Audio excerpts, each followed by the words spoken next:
Hi, my name is David Odell with OdellCompleteConcrete. Today we're going to be showing you how to fill up a sunken living room with concrete.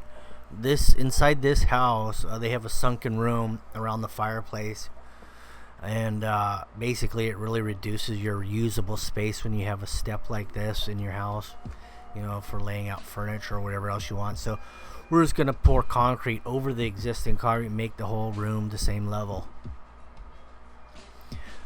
What I did here is I set up my laser level, which works really nice inside of a house because it's a little bit darker, and you can see the red line on the wall. So I just flashed a red line around the whole perimeter, marked that wall. I measured down to get my height, and then I snapped red lines on the wall, and that's going to be the new height of concrete. Now we're we're going to drill into the concrete all the way around. I'm going to do 5/8 diameter drill bit, and then I'm going to throw in 1/2-inch steel. No epoxy, just going to put them in the hole, and then I'm going to put concrete around them.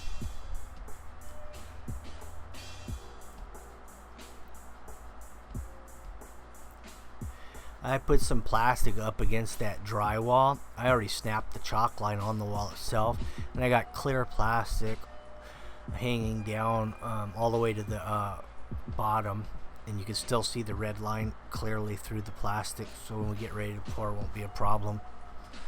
I'm going to jab this I'm going to jab the rebar right through the plastic into the holes that we drilled, and that'll also hold the plastic down and tight against the walls while the concrete is being placed. And we're 6 inches deep of new concrete here because that was a 6-inch recessed room. And I'm going 1/2-inch rebar on this one, and then of course I always use fiber mesh too in the mix. Let's see. Oh yeah, I'm going 3,000 psi as well. A little bit stronger than your basic mix design.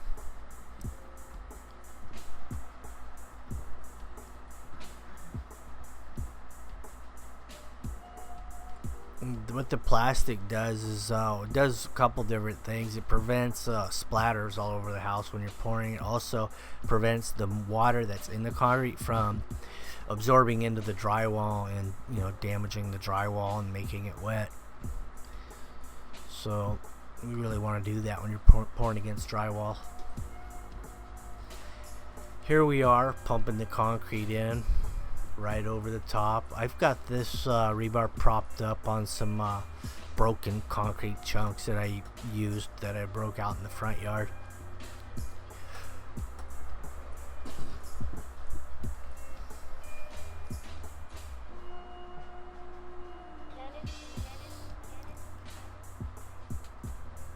I just use a 4-foot magnesium bowl float on this.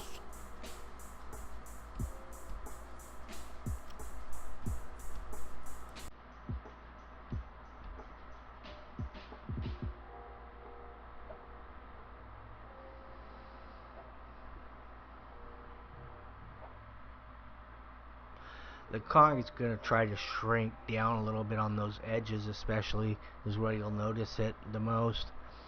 So what I did when I rodded this is I used a board that had a pretty nice crown in it in the middle, and we had the crown up, so if it did shrink at all, it would probably shrink down to about the right height without having to throw concrete back in.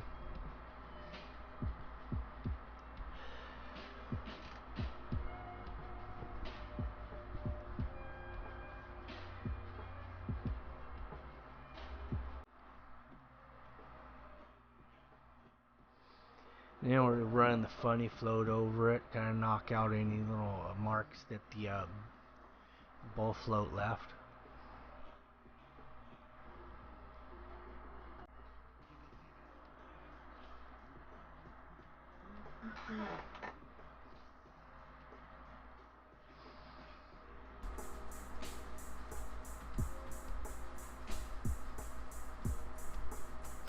Now I'm running Big Blue over it. It's a Fresno, but it's just wider and heavier than your typical Fresno.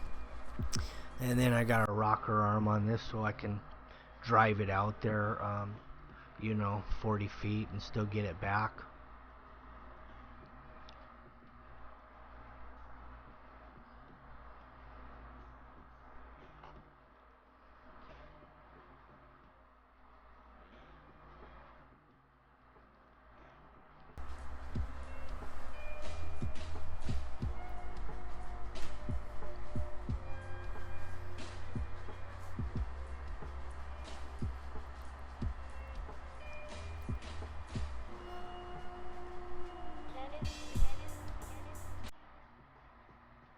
Now we're running the funny trowel over it.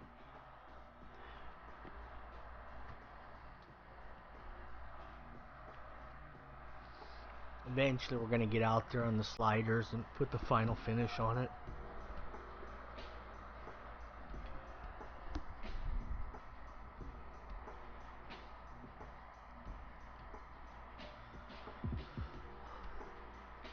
I believe we're going to be putting a floating wood floor over this when it's all cured out. Anyway, thank you for watching my video. If you have any comments or questions, don't hesitate to call.